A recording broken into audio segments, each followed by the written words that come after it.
starting to see a lot more violent crime from young people.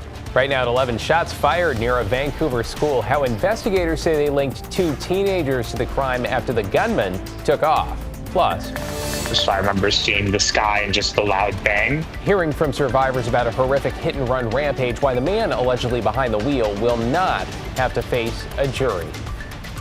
And later, why the governor says a new council meant to improve a crisis around behavioral health workers will be chaired by none other than her wife.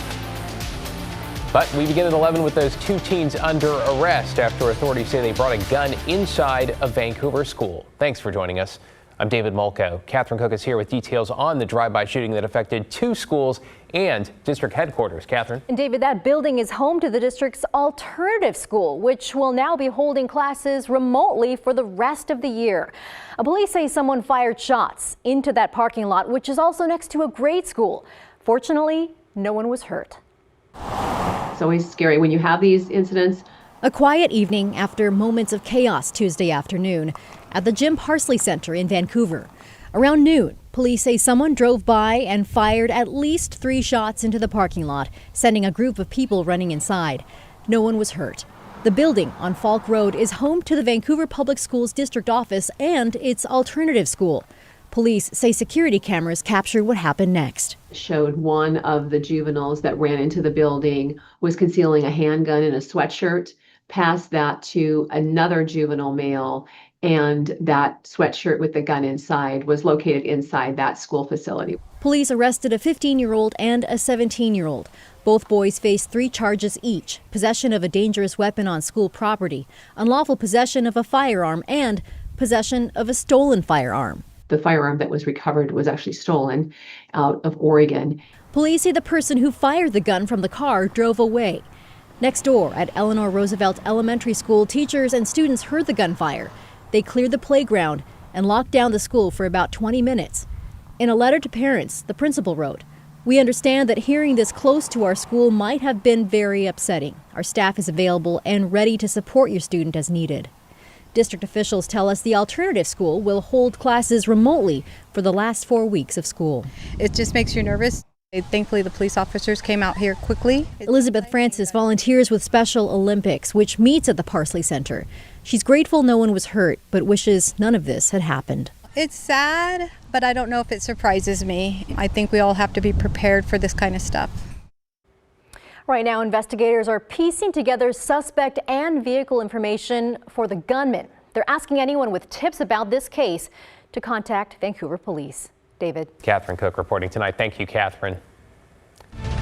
In Central Oregon, fire officials say the Butte Creek fire burning along the border of Gillum and Wheeler counties is now 20% contained. That's good news. Officials also revised the size down to about 1,800 acres after getting better mapping of the perimeter. They say no one lives within 5 miles of that blaze, so no evacuations have been ordered. Fire sparked on Sunday. No word yet on the cause. And while the calendar says May, you know what? It's already feeling a bit like summer. 70 degrees in the Rose City on this Tuesday night on a day where we climbed into the 80s. And it sounds like Wednesday is going to be even warmer. Matt Safino's here with the first look at your weather impact forecast. Matt? It was a beauty. Blue sky basically from border to border. A couple high clouds in eastern Oregon. And you can see a couple here from our sky cam out in the Dalles as the sun goes down to the west and northwest. Just a great display, right? We ended up making it in Portland up to 84 today. Not our warmest day of the year. I think that'll happen tomorrow, though. 83 Vancouver, 84 Troutdale. We had 90s down in southern Oregon in the Rogue Valley around Medford, 92 degrees there. So yes, everybody warmed up today, even some 70s on the Oregon coast. Now, look at the almanac. We were 13 degrees above the average, yet still 11 degrees below the record. So we're capable of getting hot this time of the year. Tomorrow's record is actually 100. So we can go there in late May, as you know. This was our 7th 80-degree day of the year. 90s, it usually happens a little bit later, although last year was super early on May 10th.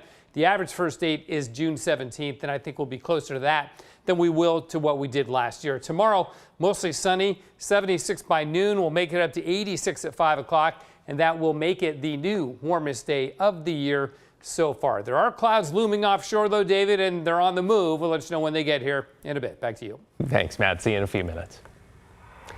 New tonight, the Portland mom who says she was shot at by a stranger last summer while holding her baby is expressing frustration after that suspect pleaded guilty to a lesser charge and other charges were dismissed. Alma McCarty's in the newsroom. So Alma, walk us through what happened here. Well, David, Portland police arrested and charged the suspect in this case with attempted murder following that shooting incident. But as it turns out, the court determined officers searched around his home without a warrant.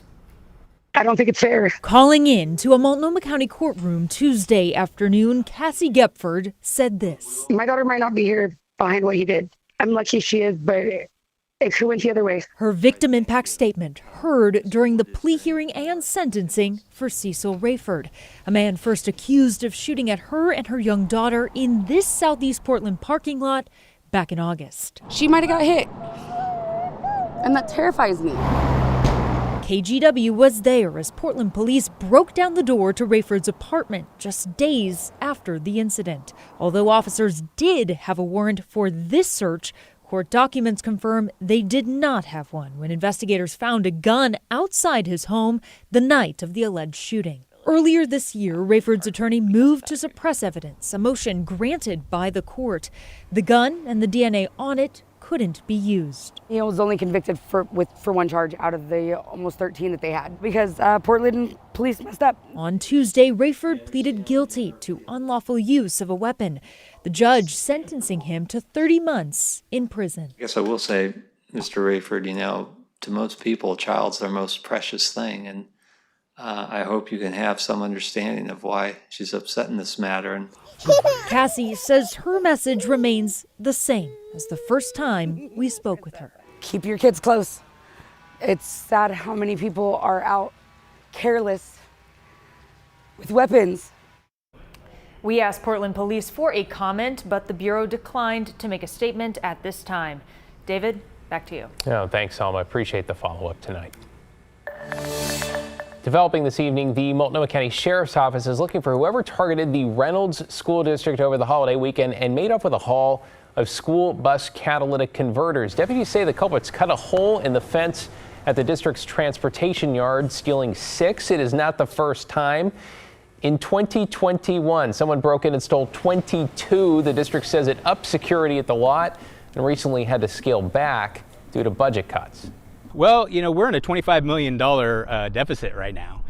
So to have this added on is not something that we need right now. No kidding. The school district says new converters cost about $4,500 each. That is before the cost to fix the damage to the buses and the labor to install the new parts. Every 2 years we get to go through this, again and not fully get closure. Now you can feel the frustration there for the family of a senior killed in a deadly hit-and-run spree after a judge committed the alleged driver to the state hospital for at least the next couple of years. That's after a doctor found that suspect was not fit to stand trial. A warning, some of the details in the video here are disturbing. Evan Watson has the story. Inside a Multnomah County courtroom Tuesday morning, prosecutors laid out their case against Paul Rivas. Because of those delusions, he started using his car as a dangerous weapon, targeting other motorists, cyclists, and pedestrians. Rivas is accused of going on a rampage with his SUV back in January of 2021. It started near Laurelhurst Park and ended near Buckman Elementary School. He's charged with killing a 77-year-old woman and injuring several others, and now 4 years later, the state wants him committed. Most recently, Dr. Branoff with the Oregon State Hospital formed the opinion that there is no substantial likelihood that Mr. Rivas will ever be competent to stand trial. Video presented in court shows the chaos that played out. Juan Caicedo was on his bike when he was hit. It all happened very quickly. I just remember biking, and then all of a sudden I remember the slam of my helmet against the hood of the car. So I remember seeing the sky and just the loud bang. And another man started recording on his phone when he saw Rivas driving right at him on a sidewalk. He ran over first my right foot and over the calf, and then over my left one. And I was able to film this. 77-year-old Jean Garrich is the only one who didn't survive. She was hit twice by the SUV. Jack Shunk was there when it happened.